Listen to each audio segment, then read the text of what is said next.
आप सभी को षष्ठीला एकादशी की हार्दिक शुभकामनाएं।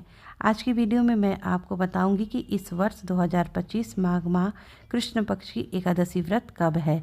माघ माह की एकादशी व्रत का नाम क्या है, इस एकादशी का पूजा का शुभ समय और पारण का शुभ समय क्या रहेगा, संपूर्ण जानकारी आपको इस वीडियो के माध्यम से प्राप्त हो जाएगी।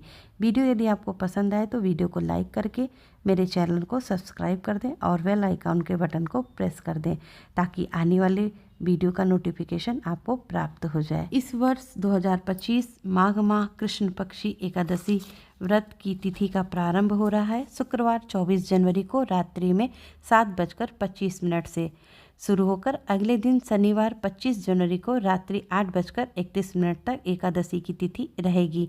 उदया तिथि के अनुसार षष्ठीला एकादशी व्रत 25 जनवरी को संपन्न किया जाएगा और षष्ठीला एकादशी व्रत का पारण रविवार 26 जनवरी को सुबह 7:10 से लेकर 9:25 के बीच व्रत का पारण करना उत्तम रहेगा। अब आइए जानते हैं षष्ठीला एकादशी की सरल पूजा विधि।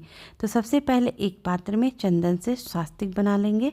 थोड़ा सा पुष्प और तुलसी पत्र को रखकर हम थोड़ा सा तिल भी डाल देंगे।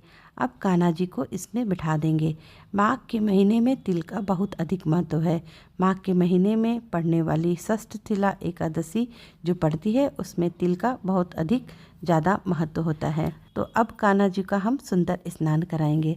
सबसे पहले हम जल में थोड़ा सा तिल डाल देंगे और थोड़ा सा तिल का उपटन बना लेंगे। तिल का उपटन आप तिल को पीसकर थोड़ा सा चंदन मिलाकर बना सकते हैं। यदि चंदन नहीं है तो हल्दी भी मिला सकते हैं। आज के दिन तिल का उपटन लगाकर तिल के जल से कान्हा जी को स्नान कराना चाहिए और स्वयं भी करना चाहिए। यदि आप एकादशी का व्रत करते हैं तो इस उपटन को लगाकर जरूर स्नान करें। षष्ठीला एकादशी में तिल का प्रयोग करने, खाने, नहाने में जरूर करना चाहिए।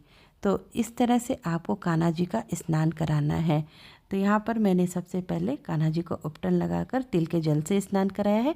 इसके बाद पंचामृत स्नान कराकर पुनः शुद्ध जल से स्नान कराया है। स्नान के जल को हम पंचामृत प्रसाद के रूप में ग्रहण करेंगे और बचे हुए जल को हम तुलसी जी में डाल देंगे। स्नान कराने के बाद हम टॉवेल से अच्छी तरह से कान्हा जी का अंग पोषण कर देंगे। इसके बाद कान्हा जी की इत्र से मालिश करूंगी। आप भी कान्हा जी का इत्र से मालिश जरूर करें। मालिश हमेशा हल्के हल्के हाथों से करें। इसके बाद उनको वस्त्र धारण कराकर उनका सुंदर श्रृंगार कर दें। तो यहाँ हमारे ठाकुर जी तैयार हो गए हैं। अब एक चौकी पर हम लाल या पीला वस्त्र बिछा देंगे।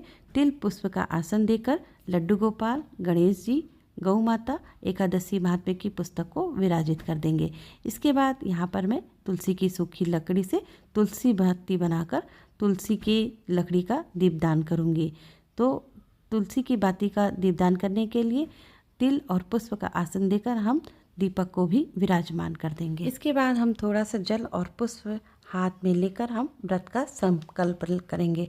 संकल्प लेते समय हमें ऐसा बोलना चाहिए, हे भगवान, आज मैं षष्ठीला एकादशी व्रत कर रही हूँ। आप मेरे व्रत की रक्षा करना, अपनी भक्ति, अपनी शक्ति और अपनी अनुकंपा हमें प्रदान करना। ऐसा बोलकर हाथ में लिए हुए जल और पुष्प को भगवान के श्री चरणों में अर्पित कर दें। इसके बाद हम धूप तथा दीपक को प्रज्वलित करेंगे। विष्णु भगवान की पूजा में यदि हम तुलसी की लकड़ी का बाती बनाकर दीपदान करते हैं तो वह बहुत ही शुभ फल प्रदान करती है। तो यहाँ पर मैं सबसे पहले जल और पुष्प की सहायता से सभी को स्नान करा दूंगी।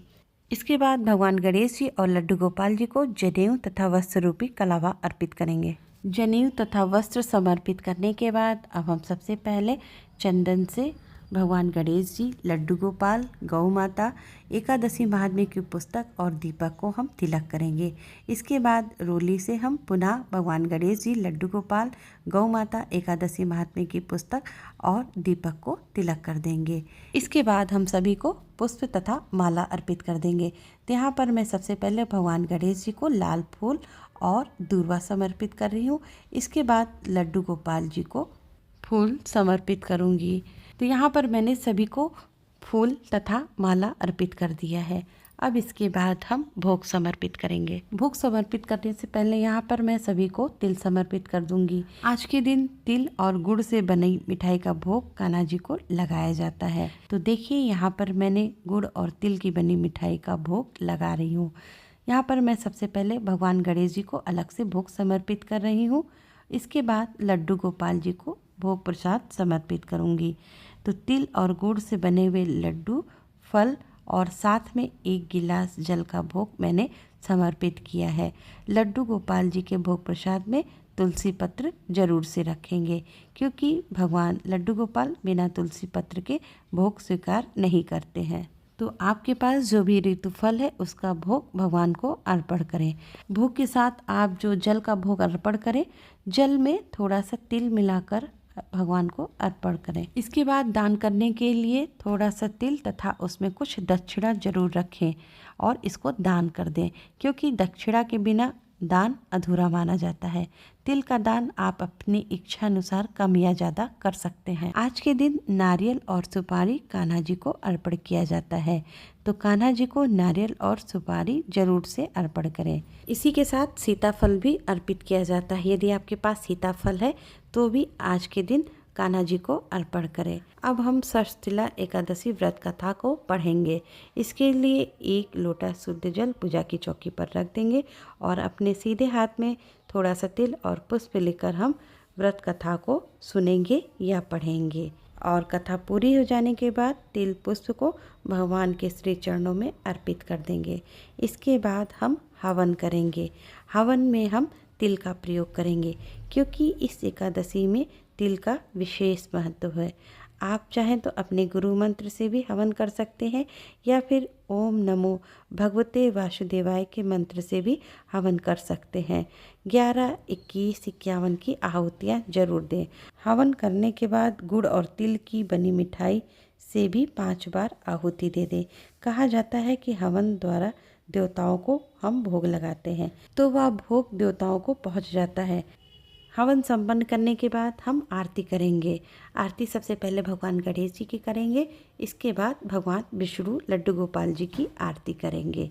और आरती पूरी करने के बाद आरती को शीतल करके सबसे पहले भगवान को आरती दिखाएंगे और स्वयं भी आरती लेंगे। इसके बाद अपने सामर्थ्य के अनुसार दक्षिणा समर्पित करेंगे। दक्षिणा समर्पित करने से हमारे पूजा में यदि कोई कमी रहती है तो वह कमी पूरी हो जाती है। इसके बाद हम हाथ जोड़कर भगवान से पूजा में हुई गलती के लिए क्षमा प्रार्थना करेंगे और उनका आशीर्वाद ग्रहण करेंगे। तो इस तरह से हमें षष्ठिला एकादशी के दिन सुबह की पूजा संपन्न करते हैं। शाम के समय पुनः भोग आरती करके माता तुलसी जी के पास दीपदान अवश्य करें। तो इस तरह से षष्ठिला एकादशी की पूजा विधि संपन्न होती है। षष्ठ यानी 6। इस दिन 6 कामों में तिल का उपयोग किया जाता है, इसलिए इसको षष्ठिला एकादशी कहते हैं। भगवान कृष्ण युधिष्ठिर से कहते हैं, तिल से भरा हुआ पात्र यानी तांबे के लोटे में तिल भरकर दान करना चाहिए। तांबे का लोटा नहीं हो तो आप किसी पात्र में तिल भरकर दान कर सकते हैं, लेकिन तांबे के लोटे में दान करने से इसका फल दुगना हो जाता है। ऐसा करने पर दान किए हुए जितने भी तिल हैं, यदि उनको बोया जाए तो उसमें जितनी भी शाखाएं निकलती हैं उतने 1000 वर्षों तक वह स्वर्ग में प्रतिष्ठित होता है। इस दिन भगवान सूर्य को अर्घ्य जरूर दें। उम्मीद करती हूँ वीडियो आपके लिए उपयोगी होगी। तो मिलते हैं अगली वीडियो में, तब तक के लिए श्री शिवाय नमस्तुभ्यम। हर हर महादेव। जय श्री हरि।